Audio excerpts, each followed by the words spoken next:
je suis vraiment ravie de vous retrouver aujourd'hui pour une nouvelle vidéo sur la chaîne. Comme vous pouvez le constater, petit changement de décor du fait que c'est les vacances et donc je tourne chez mes parents. Donc finalement le décor n'est pas si mal. Vous voyez ici ma magnifique Isis qui est excessivement belle. Et puis bah franchement,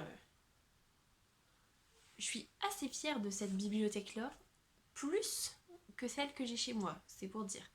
Enfin bon bref, on se retrouve aujourd'hui pour un update lecture qui va sans doute être très conséquent, donc j'espère que je vais réussir à être claire sans être trop longue, mais bon, on verra ça. Et ben on va commencer tout de suite. Le premier livre que j'ai lu ces 2 dernières semaines, il s'agit de Déraciné de Naomi Novik. Donc c'est un livre que ma mère m'avait conseillé depuis déjà plusieurs années je pense. Et la couverture, mais elle donnait tellement pas envie. Et ça faisait tellement longtemps qu'elle me l'avait conseillé que du coup, en fait, j'avais plus du tout envie de le lire. Et comme je suis faible et que c'est les couvertures qui m'attirent, forcément, j'avais plus du tout envie. Et donc, il y a quelques semaines, j'ai demandé quand même à ma mère de me refaire un petit topo sur l'histoire. Et ça m'a redonné trop envie de le lire. Et donc, je me suis lancée. Et je vais vous faire un petit topo déjà de l'histoire de base. Donc on va suivre une jeune fille qui s'appelle Agnieszka. Je crois que ça se dit comme ça. Il y a une note de l'auteur à la fin pour savoir comment ça se prononce, mais comme j'ai pas le livre sur moi, je peux pas trop vous dire. Ça s'écrit Agnieszka, mais je pense que ça se dit Agnieszka. Bref. Donc une jeune fille qui vit dans un village aux alentours du bois. Donc le bois c'est, comme son nom l'indique, c'est un bois, mais qui est un petit peu maléfique, qui prend des villageois et qui les transforme en quelque chose de pas terrible. Et le but du bois c'est de prendre des gens et d'exterminer un petit peu la race humaine, si on peut dire. Et on a le dragon qui vit dans une tour et qui protège les villageois. Donc c'est un magicien. Tous les 10 ans, il va venir enlever, entre guillemets, une jeune fille, pour, en gros, pour s'en servir de servante, on va dire. Et l'histoire commence, on sait tous que c'est la meilleure amie de Agnieszka qui va être choisie, puisque c'est la meilleure, entre guillemets. Elle sait faire énormément de choses, elle est très belle, elle est top quoi. Sauf que, pas de chance, le dragon se rend compte en venant choisir la jeune fille que Agnieszka, elle a un potentiel magique. Et du coup, c'est elle qui va choisir, parce que tant qu'à faire, pour l'aider à combattre le bois, autant choisir quelqu'un qui est capable de magie et qui va pouvoir l'aider dans son travail.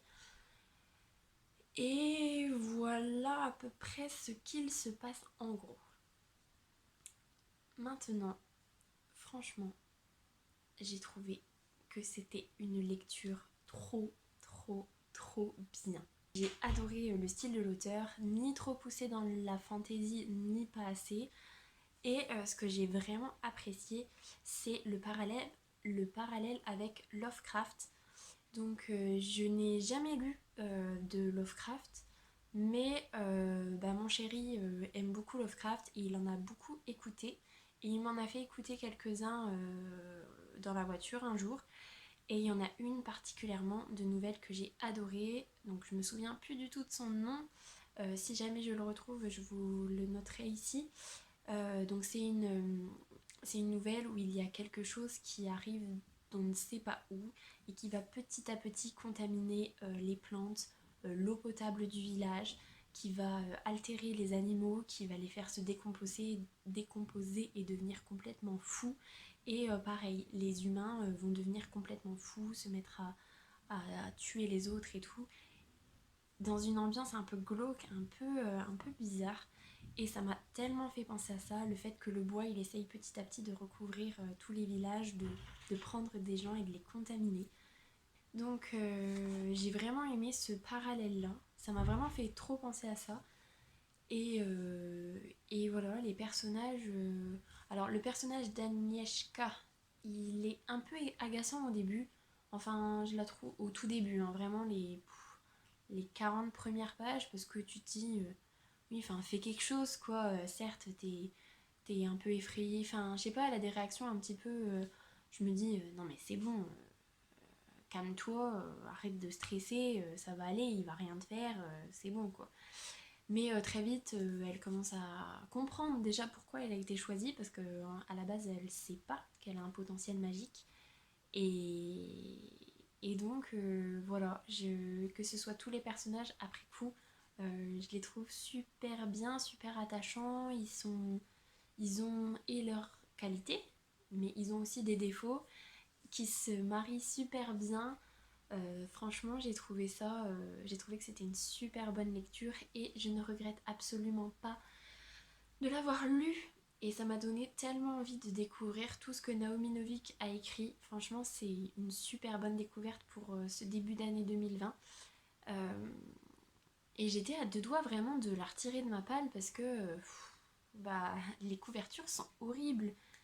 Elle a sorti en début d'année La fileuse d'argent, je crois que c'est comme que ça doit être ça le titre. Et j'ai vu la couverture hier et comparé à la couverture anglaise, bah, c'est pas beau, c'est vraiment pas beau et c'est terrible je trouve parce que on est quand même beaucoup à être quand même attiré par les couvertures et passer à côté de Naomi Novik juste parce que ses couvertures sont pas terribles, bah je trouve ça triste.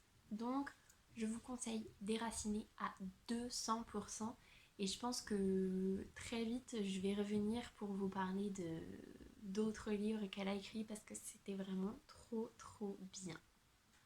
Ensuite, comme vous avez pu le voir la semaine dernière, je crois, oui, cette année j'ai vraiment envie de découvrir des auteurs que je n'ai jamais lus. Et donc j'ai commencé le tome 1 de Charlie Davidson de Darinda Jones, donc c'est premier tome sur la droite, si je ne dis pas de bêtises. Euh, Ça fait quelques temps que la bitlit ne me tente plus trop, je m'ennuie un peu, je retrouve toujours un petit peu les mêmes schémas. Et bah là, j'en entendais que du bien, il y avait plein de personnes qui poursuivaient leur lecture parce que c'est une grosse saga quand même, je crois qu'on en est au tome 15. Et j'entends beaucoup de booktubeurs et de booktubeuses dire que bah, même en reprenant après plusieurs années, c'est toujours aussi bien. Et bah, ça m'a donné envie de m'y mettre, surtout que Charlotte Davidson, c'est une médium, non, c'est même une faucheuse. Dans l'histoire, elle se fait appeler une faucheuse. Elle peut voir les morts. Et en fait, en gros, elle, c'est un portail. Et les morts passent par elle pour rejoindre l'au-delà, on va dire. Et ça a changé un petit peu du côté les vampires, les loups-garous, tout ça, tout ça. Donc je me suis lancée là-dedans. Et c'était vraiment super bien. Je sais pas trop comment expliquer parce que c'est un peu le schéma classique hein, de la bitlit avec une enquête policière, mais à côté de ça, des soucis perso qui font qu'elle fait une enquête à côté pour sa vie personnelle et il y a les morts qui l'aident à faire des choses et tout. Donc j'ai retrouvé un peu le schéma classique, mais Charlotte Davidson, je trouve que c'est un personnage vraiment haut en couleur. Elle est super drôle, super pétillante. On s'ennuie pas du tout avec elle, mais ça reste quand même une jeune femme qui a eu un passé difficile, qui fait comme si elle était sûre d'elle, que rien ne l'a touchée, alors qu'en fait, au fond, on sent qu'elle est quand même assez fragile et que c'est juste une façade. Et je pense que son personnage va être bien développé dans les autres tomes. Et bah, ça m'a donné trop envie de lire la suite. Donc je pense que je vais pas trop traîner, je vais essayer de me trouver la suite et que je vais m'y mettre. Mais en tout cas, c'était aussi une super bonne découverte. J'ai pas du tout regretté et bah, ça m'a motivée en fait. Je me suis dit que finalement, en fait, la bitlit, j'en avais peut-être marre le côté vampire loup-garou euh, comme on peut comme on peut très souvent le voir. Et finalement, moi qui aimais un petit peu moins quand c'était des nécromanciens ou des médiums, finalement maintenant j'ai un peu évolué et j'ai trouvé ça super bien. Donc je vous le conseille. C'est pas une lecture transcendante non plus, mais ça se lit vite, on passe un super bon moment. J'ai rigolé à plusieurs moments parce qu'elle a des expressions bien à elle, des comparaisons bien à elle. Et c'était c'était vraiment super bien. Donc, euh, donc voilà, je vous conseille les Harley Davidson sans problème si vous aimez tout ce qui a trait à, au médium, entre guillemets. C'était vraiment bien. Et j'ai pas grand chose d'autre à vous en dire à part que j'ai passé un super moment de lecture. Et du coup, aujourd'hui, contrairement à d'habitude, je vous propose un troisième roman que j'ai réussi à terminer hier soir. Donc là, j'étais trop contente de pouvoir vous en parler aujourd'hui parce que c'était aussi une trop bonne lecture. Donc hier soir, j'ai fini L'héritage des rois passeurs de Manon Fargeton que j'ai ici aux éditions Bragelonne. Donc comme vous avez peut-être pu le voir dans ma vidéo de la semaine dernière sur les 10 auteurs que je veux découvrir en 2020, et bien Manon Fargeton elle en fait partie. Et c'était tellement bien. Mais avant de vous donner mon avis, je vais peut-être vous faire un topo sur l'histoire. On va suivre deux mondes différents. Le nôtre, donc avec Enora qui vient d'avoir 20 ans et qui va se découvrir des pouvoirs de passeur, ou de passeuse en l'occurrence. Donc les passeurs peuvent créer une brèche entre deux mondes, donc le monde de Rive, le nôtre, et le monde d'ombre, donc qui est le, le miroir entre guillemets de notre monde. Et donc dans Ombre, on va suivre Ravenne, qui est l'héritière du trône du monde d'Ombre, et sa mère est en train de décéder, et elle est rappelée chez elle après 9 ans d'exil pour justement prendre la succession de sa mère sur le trône. Et ça va pas se passer tout seul. Et voilà. Je préfère pas trop vous en dire parce que en fait je ne me souvenais absolument pas de quoi ça parlait. J'ai pas eu envie de vraiment relire la quatrième de couverture avant de me lancer dedans. Et j'ai tout découvert. Et c'était trop bien. J'ai vraiment adoré. Ça se lit finalement super vite. C'est de la fantasy, mais en fait, Manon, je sais pas, elle arrive à amener son univers sans que ce soit trop lourd. Dans certains livres de fantasy, le fait de placer son monde, ça prend énormément de temps, il y a beaucoup de détails, beaucoup de créatures, beaucoup de choses à mettre en place. Et là, elle arrive à faire ça super rapidement, super facilement.